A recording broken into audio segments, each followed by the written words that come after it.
Good evening, Chairman Bernanke. Thank you for taking the time to discuss the financial crisis. Thank you for having me.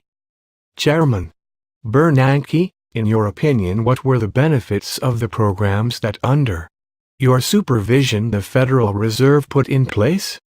The Federal Reserve and I created a two-phase plan. Phase 1 consisted of bailing out large banks and devised series of innovative lending operations to disperse credit to banks, small businesses, and consumers. Also, the short-term interest rates were lowered to nearly zero and made private bank-run tests to ensure minimal levels of solvency for the future. I see. A main feature in Phase 1 of your plan is near zero short-term interest rates. These rates cannot be maintained on their own. How did you keep them so low? That is where Phase 2 comes into play. The Federal Reserve purchased long-term Treasury bonds and mortgage-backed securities to keep interest rates low. While Phase 1 of your plan was widely accepted and considered a success, Phase 2 came with some controversy. Not every program created by the Federal Reserve can only have positive effects on the economy. In your opinion, what are the drawbacks that the programs created? I have been bothered by criticism, though it comes with the job of being the biggest influence on the economy. I would argue that everything we have done has been in the interest of the American public and, broadly, of the global economy.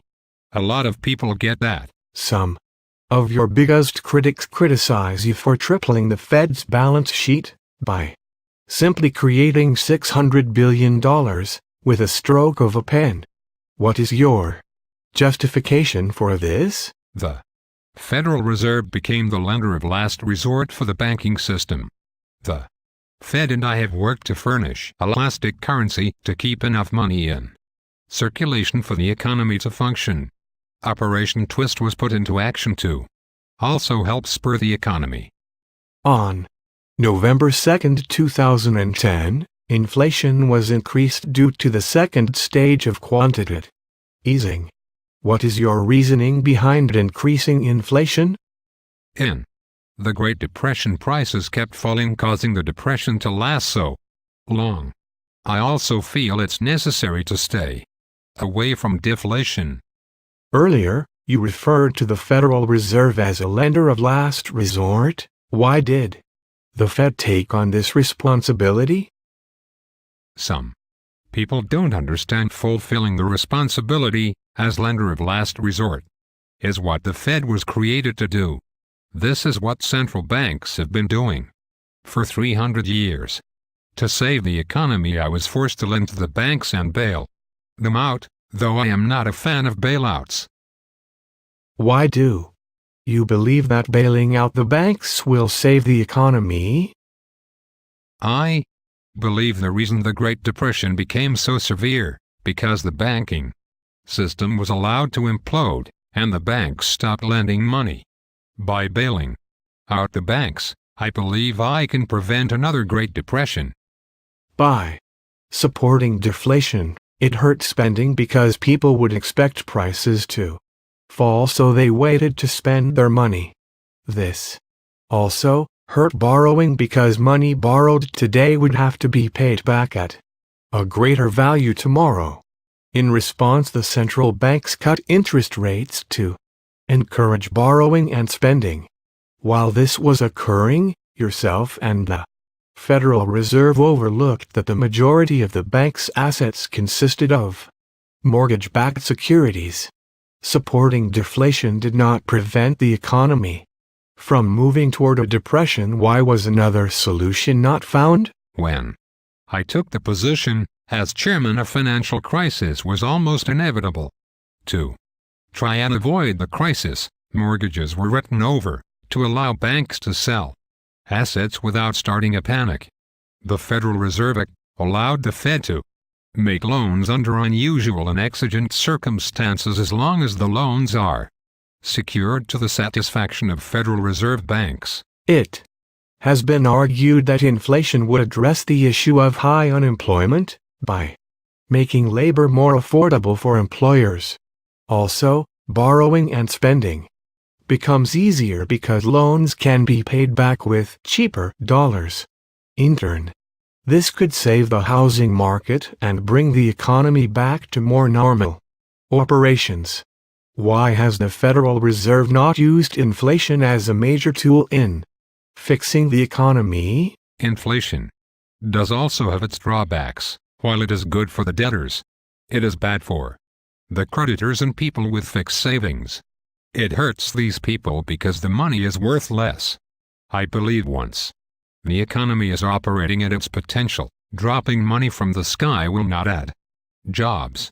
It will keep causing inflation. In order for the Fed to create inflation, the Fed has to add reserves to banks, which increases the money supply, then causing the decreasing interest rates. Why is the Fed so against using inflation as a tool to save the economy? The issue with inflation is it can go out of control very easily, as it did in the 1970s. If inflation increases, a risk is created that prices of goods will skyrocket. This will force wages to increase, creating a self-perpetuating cycle.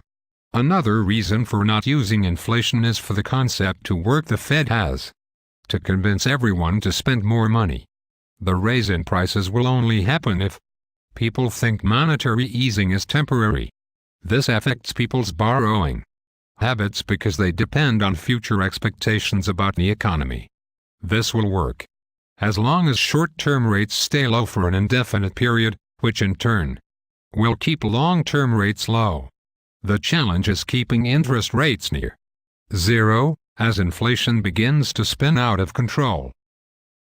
If inflation is not a reasonable tool to use, what is some of the Fed's other options? Another tool is quantitative easing, which does not lower expectations for a short term rates like normal, instead uses direct intervention in long-term sector of credit market by buying long-term securities. This results in lower mortgage costs and corporate debt. The Fed has purchased Treasury securities and mortgage-backed bond in exchange for reserves. Electronic notations represent real money, so banks can loan more. Quantitative easing worked in the early stages of the crisis by unfreezing credit but has begun to become ineffective. If banks start lending their excess reserves in cash, the supply of currency will triple overnight, prices for goods will all triple as well. And if Fed tried to soak up reserves by selling its assets, the interest rates go through the roof. What is your view on quantitative easing? I have wanted to step away from quantitative easing from the day it started. Quantitative easing could create a consumption bubble. What are your plans, since quantitative easing has been deemed ineffective? I plan on rewarding banks for keeping some of their money inert, allowing time to unwind their balance sheets slowly. Next, I plan on purchasing mortgage-backed securities, which will lower mortgage rates, revive housing and create more jobs in construction. I would argue the mortgage-backed securities we have purchased probably moved the market closer to an efficient state rather than away from it. Unlike the Fed in 1933, I have showered the economy with money to prevent a depression. In your opinion, what are the vulnerabilities in the financial system? In my opinion, the vulnerabilities are excessive leverage, the bank's failure to adequately monitor and manage risks, the reliance on short-term funding, and increased use of exotic financial instruments that concentrated risk. In the public sector, the vulnerabilities are the gaps in regulatory structure, failures of regulation and supervision, and insufficient attention paid to the stability of the financial system as a whole. What were Fannie Mae and Freddie Mac's roles in the financial crisis? Fannie Mae and Freddie Mac are private corporations with shareholders and a board established by Congress. They are also referred to as government-sponsored enterprises. They are the distributor of packages or individual-backed securities. Fannie and Freddie added to the crisis by selling mortgage-backed securities at a guaranteed credit loss. They would also operate with inadequate capital to back their securities. This caused their balance sheets to grow rapidly, with help from purchases of subprime mortgage-backed securities. The unprotected mortgage-backed securities would then be sold and purchased. In your opinion, how was the housing bubble created? The bubble started out with sloppy lending practices and trigger exotic mortgages. The repayment on the loans solely depended on continually rising housing prices. Rising housing prices allowed people to refinance their homes so they would not default. Mortgages were issued without documentation on the borrower or a down payment. Loans could be interest only, could have option arms, and long-term amortization. Most of the loans were then repackaged into securities and cut different ways to get an AAA rating when the loans were toxic. The securities were then sold to investors and financial institutions. Companies like AIG even insured the loans if they went bad. Once the housing prices fell, the bubble burst. It looks like our time is up for this segment of financial news. Tune back in tomorrow. We will have Chairman Bernanke along with Rick Perry back in the studio discussing the Fed's course of action for handling the financial crisis after the housing bubble bust. Thank you, Chairman Bernanke, for your time today. My pleasure.